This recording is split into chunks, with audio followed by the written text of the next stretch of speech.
இந்த நிமிஷம் வரைக்கும் நீ மித்ராவுக்கு எதிரா எந்த ஆதாரத்தையும் கொடுக்கல.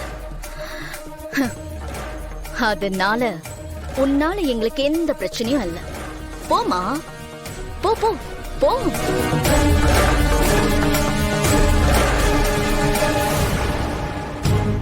அம்மா, முகூர்த்தத்துக்கு நாழி எடுத்து மாப்பிள்ளைய வர சொல்லுங்க. நான் போய் கூட்டிட்டு வரேன்.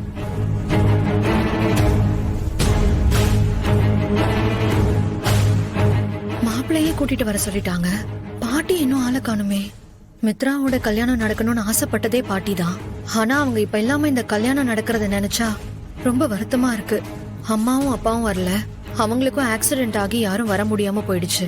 ஆனா பாட்டியும் இந்த கல்யாணத்துல இல்லைன்னா எப்படி?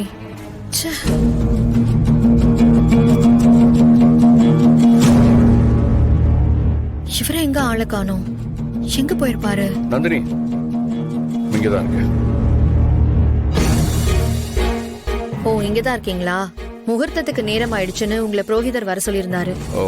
ஒரு 5 minutes நீங்க போங்க, நான் வந்துடுறேன். சரி, கொஞ்சம் சீக்கிரமா வாங்க.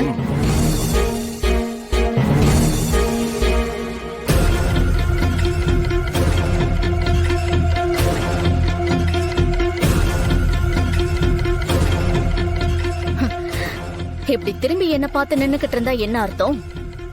அங்க மேடைய பாரு.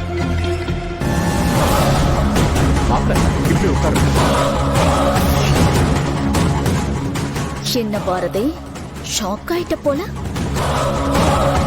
ஆதி மித்ரா கழுத்துல மாப்பிளையா தாலி கட்டுறதுக்கு ரெடி ஆகி மேடையில வந்து உட்கார்ந்துருக்கும். இனி அடுத்து பீபி டும் டும் டும் டும் கல்யாணம் தான். அப்படிலாம் இப்பவே பகல் கனவெல்லாம் காணாத பவானி. உங்களுக்கு எதிரான ஒரு ஆதாரம் என்கிட்ட இருக்கு.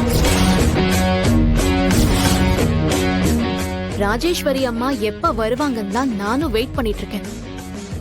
அவங்க வந்ததும் இந்த ஆதாரத்தை நான் அவங்க கிட்ட காட்ட தான் போறேன்.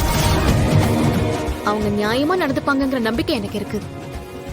அதுக்கப்புறம் இந்த கல்யாணத்தை கண்டிப்பா அவங்க நடக்கவே விட மாட்டாங்க. அவங்க வந்தாதானே? என்ன சொல்றீங்க? உன் ஆதாரத்தை அவங்க கிட்ட கொடுன்னு சொன்ன.